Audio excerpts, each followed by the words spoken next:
Hey, so I want to talk about a few things. First, courtesy of Sean Fu, uh, the second largest city in the UK or in Britain, Birmingham has declared bankruptcy. I got a, a real big chuckle out of that. Basically, the excuse was because you know the women were underpaid uh, versus the men, and they were sued, and a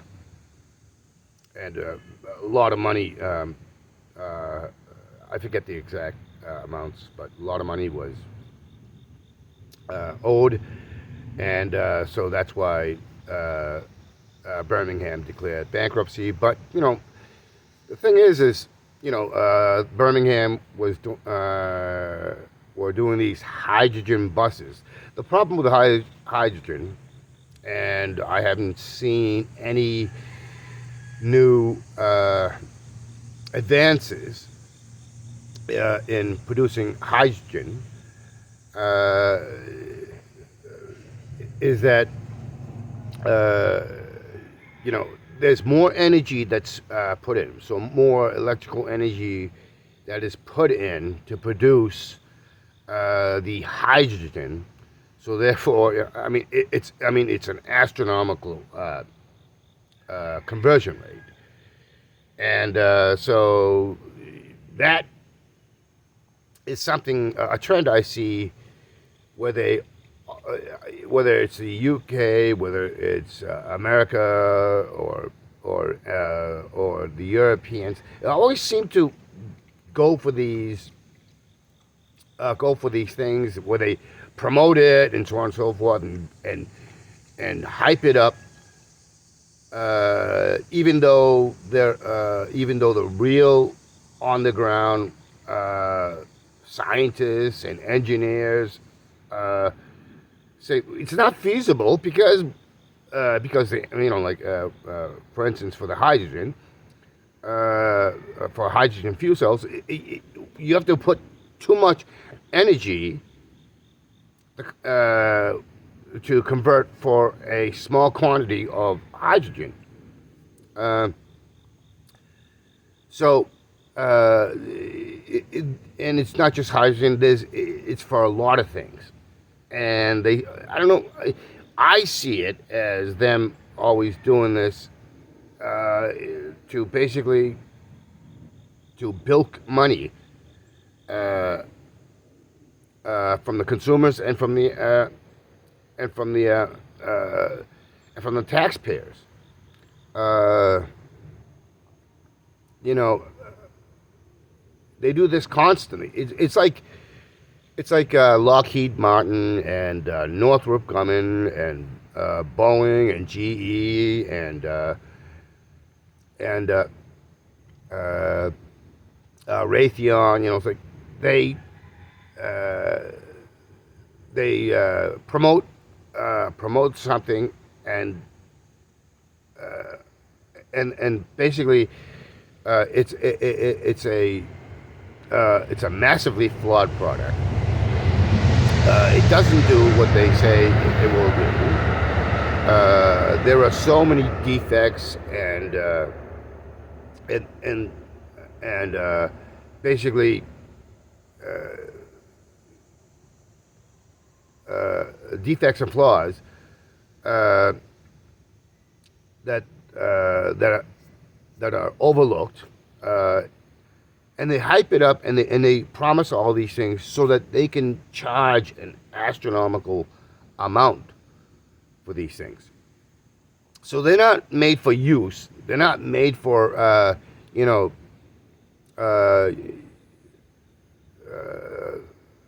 uh, some of these stuff are made promising things, but a lot of things they don't actually deliver, and over a period of time, if they're not maintained, which they don't actually put They don't actually invest in maintaining, and the maintenance maintaining is also astronomically high. The cost for maintaining is astronomical.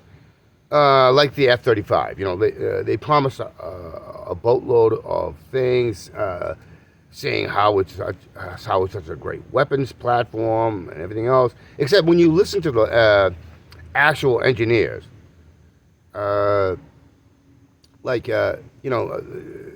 the Dream Team from Lockheed Skunk Works, the engineers, the ones that made the first stealth airplanes, and and so on and so forth, that built up the Skunk Works. They were looking at the F-35, and even on the military channel, they were going like, it's an absolute turkey. It's a massive waste of money. There are so many. So these are the actual engineers. These are the guys that made Lockheed Martin what Lockheed Martin is today. And but this is something that not just from Lockheed Martin, but from other engineers in the aerospace and weapon system, and the ones that or the ones that study the stuff and come up. It's like they'll tell you the all the problems with it. So the point is that the hydrogen fuel cell buses, it's not feasible. It's a scam. It's to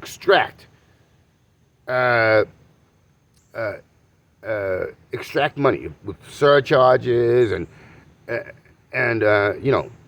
the reason why Birmingham is going bankrupt is because they're spending more than they're actually taking in.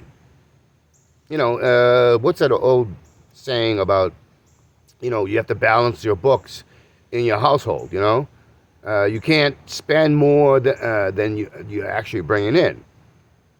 And, we have a massive problem in the United States, and the problem is artificial. It's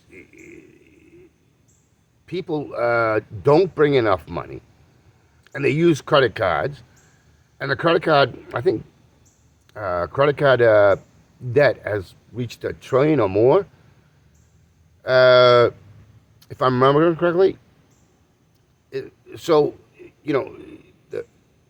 The system puts you in a place where you have to do that, and that's because your basic needs have gone up. And if you look at it, you'll find out that people have to tighten their belts. They're forced to tighten their belts because you're clearly not bringing in enough. So when you rent, when you're food, when you're when you're housing, your food, which is rent and mortgages, when energy and water and everything is going up, the basic things that you need to have a reasonable, comfortable existence keeps going up, and you don't have control over it. And the reason why you don't have control over it is because the people at the top aren't interested in in doing what they're supposed to do, because they're serving themselves, and they're serving the interests of the monopoly capitalist corporations. That includes your banking, the so-called the vulture and hedge funds, and the financial system. They're interested in serving those who own the means of production, who own the means of finance, who own the means uh,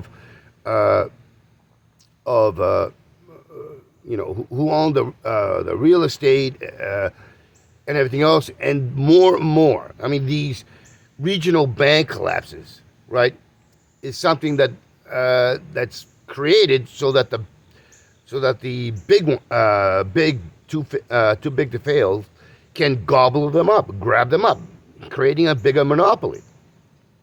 And Australia is a prime example. I mean, they have all these bank closures and the excuses that these banks are creating. And the thing is a lot of those banks in Australia, they're basically U.S. Or the oligarchs, the financial oligarchs in Australia, who was so. This is a uniquely Western problem. So there's that old saying, "Money is cheap," and the U.S. Uses a playbook that the Greek Empire did, the Roman Empire did, the British Empire did, the Ottoman Empire did. All these Western-centric empires, and the U.S. empire is following the playbook. If you study history, you start to understand that during the waning days of the Roman Empire, basically, the Roman military wasn't what it was once, and they used mercenary forces, and those mercenary forces ended up turning on the Roman Empire. Because the Roman Empire was trying to maintain and didn't have a military that was capable as it was. And not only that, but the Roman military wasn't interested in advancing their tactics, their military hardware, and so on and so forth. They weren't interested in spending. In that way, it's different for the U.S. empire. But again, as I said, it's all sleight of hand. They talk about creating these wonder weapons and so on and so forth, but it's to bleed away. And if you go to the official sites of the U.S. And what proportions on the pie chart that they spend, you're going to see that for the security and military, it's massive. It is absolutely massive. Go look it up, because I don't want to tell you. I want you to look at it yourself. And so when they all when you look at it particularly, you're going to notice that what they spend on Social Security and other social welfare programs, it is absolutely tiny. So it's not that it's what they're spending on all the stuff, such as like Birmingham, putting all saying that they're going to use these hydrogen buses, except of course you're gonna bankrupt yourself when you're doing that and other similar things for this green agenda. And don't get me wrong, climate change is a real thing, but that's another thing. They use the climate change green agenda to enact these things, to hype it up, to sell you a sleight of hand. What's that one where you three-card Monte and with the three cups and you put a ball or a peanut or whatever, and it's that, and that's all it is. So understand, this is the dynamic, and there's you can look up the studies where they show conclusively that these people do not serve the interests of the people. They serve the interests of the corporations, those who have the money, the means, the control. These studies done by Harvard, Princeton, and all. But, don't get me wrong, because Harvard and Princeton, I mean, they put out these things, but, there's a contradiction versus what the actual academics have. Actually, just look at the statistical data, and then the ones that administer. Okay, and there are also those so-called academics who don't have any legitimacy. They basically were given these degrees and these titles of professor and PhD and doctorates, but they don't actually look at the statistical data. They don't look at reality, and that's where the contradictions come. And more, Princeton, Harvard, and it's bled into the colleges in the states. More and more of those types are put in and given influence and priority. They're the ones that they gave press to, an undeserved,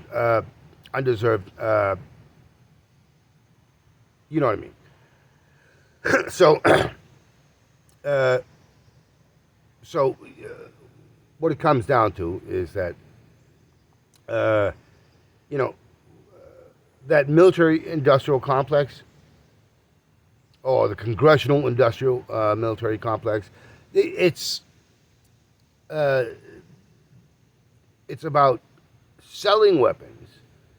It's about ginning up the wonder weapon systems, doing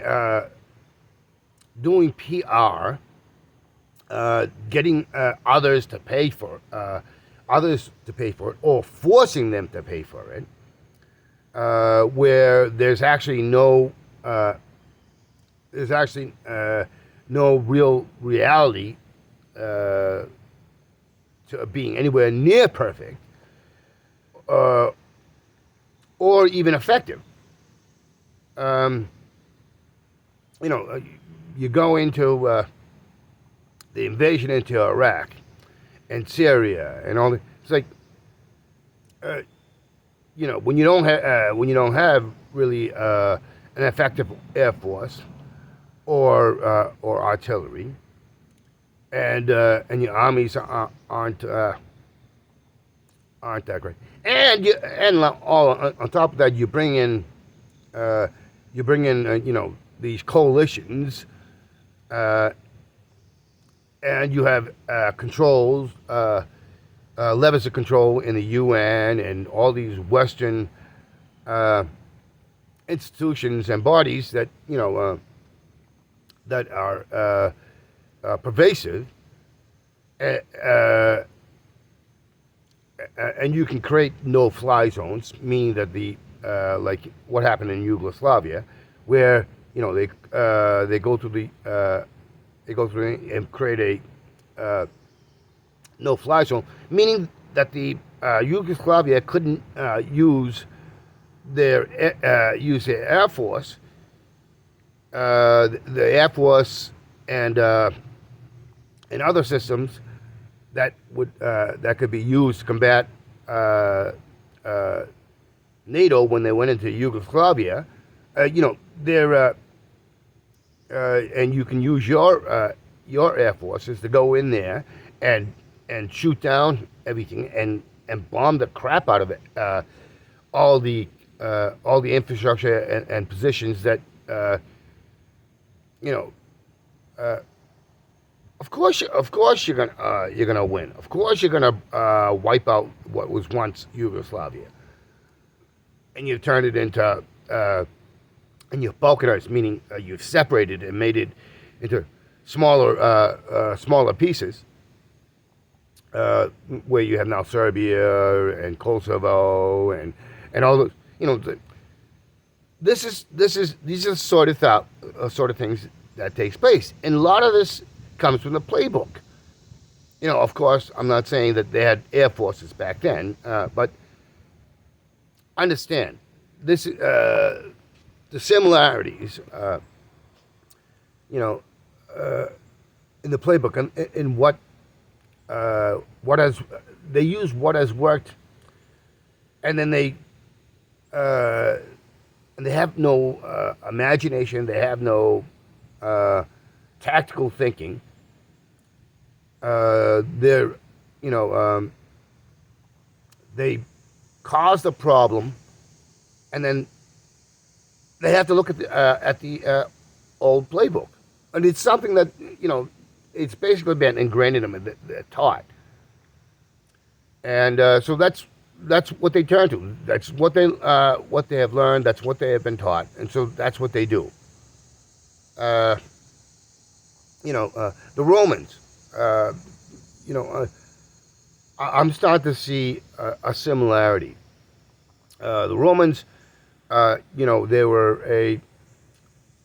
were a monetary and financial hegemon as well, and the Roman currency was highly valued, not just in Rome, but they got to the point during the decline with, when they were finding it difficult. That was one of the problems that made spending on the Roman armies, is because they were shaving down the weight of their gold, their currency. And what did they do? They were putting in other metals to make up for the weight, because the way it worked is, you measured. There was a standard of how much gold was in their coins, and so when you cut back on the gold and you replace it with other, they were deflating the value while trying to say it was the same value. And I see a similarity. The U.S. is inflating the value of the U.S. dollar because the U.S. has a hegemonic control of the dollar, because it's a world reserve currency. And so, I've been studying the economics and monetary policy and other stuff. And so when the Fed raises interest rates, right? What they're doing is they're devaluing the currency of other countries, and forcing them to raise their own interest in their currencies. And you also at the same time restrict dollars to other countries, and the dollar is used for trade, a lot of trade. It's from a high of I think of like almost 80%, it's come down to like 58, but 58 is still almost 60%. And so by doing these, you inflate the U.S. dollar, and you through these levers of the Fed, and you force other currency to devalue, force them to inflate their currency's value, which causes which causes the inflation that raises the cost of living, because it raises the cost of borrowing. So that comes back and it extracts the value and brings it into the United States. So I see that as I see that somewhat like how the Roman Empire did with with saying, oh, our gold is the standard. We haven't. It's the same weight, but it's not, because you're putting. It's the same thing. They claim to have a stronger gold, a stronger or stable, but they're not. They inflated their currency and forced others to accept it. Right? Basically, others couldn't do what the Romans did, and so the Romans ended up getting full weight exchange with others that they did. So you see how I think there's a connection there. So understand it is a centuries long thing, and that is the Roman Empire had nobles and everything else, but the British, the Dutch, and there's quite a few Western countries that still have monarchies, and they call it constitutional. But the thing is that, there's still a lot of influence. But whether you call yourself nobles or monarchs or a capitalist, it's still they're still using feudal tactics, and feudal tactics is about control. It's about having a monopoly control over everything, your policies, how much the peasants and the serfs can make and have, regardless of the realities, the real conditions on the ground for the people that you rule over. And you can see it. We have a so-called republic that is supposed to be democratic, Yet these puppet rulers that are controlled by the so-called independent civil corporations, they're basically these little fiefdoms that have gathered more monopoly control, and they use the money to bribe and take over and run the system. So this is where study of history becomes important, because you can make the connections and you can see what they did in the past and what they're doing now has a connection, and how poverty is created, how struggle by the people that don't have the levers of control. You can see how meaningless when they spout democracy, or they talk about a republic, or they talk about liberty and freedom and all this other nonsense. When they talk about free will, and you don't have any free will if you don't have, and the only way you can have control is to inform yourself, is to understand this. This is why, the old saying, why history is important.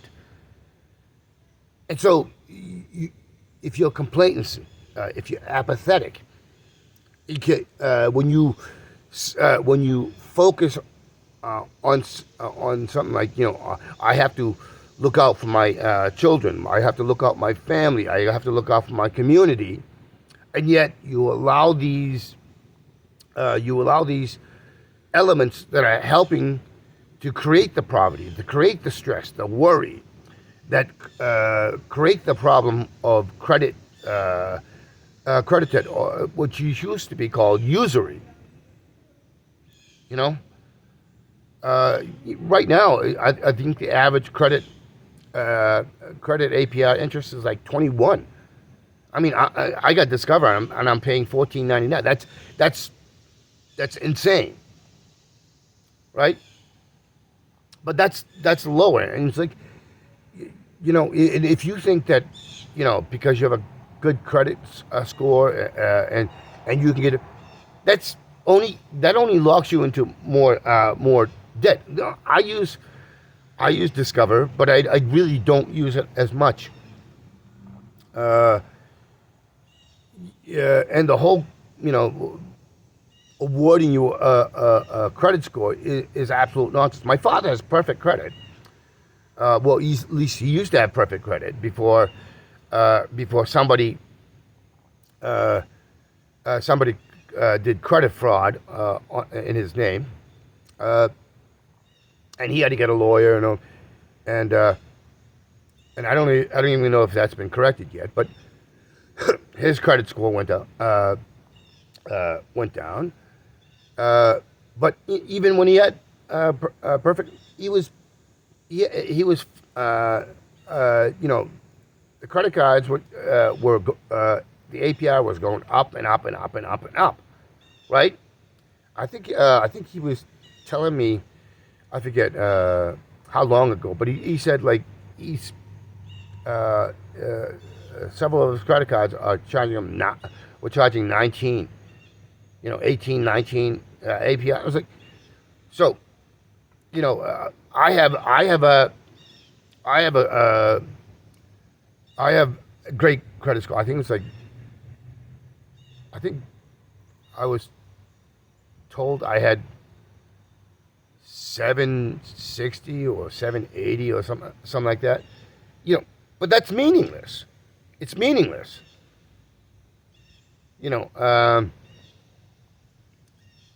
So understand, this is all a pyramid scheme. It's all con job. It's all taking you for everything you're worth and more. And it's to make you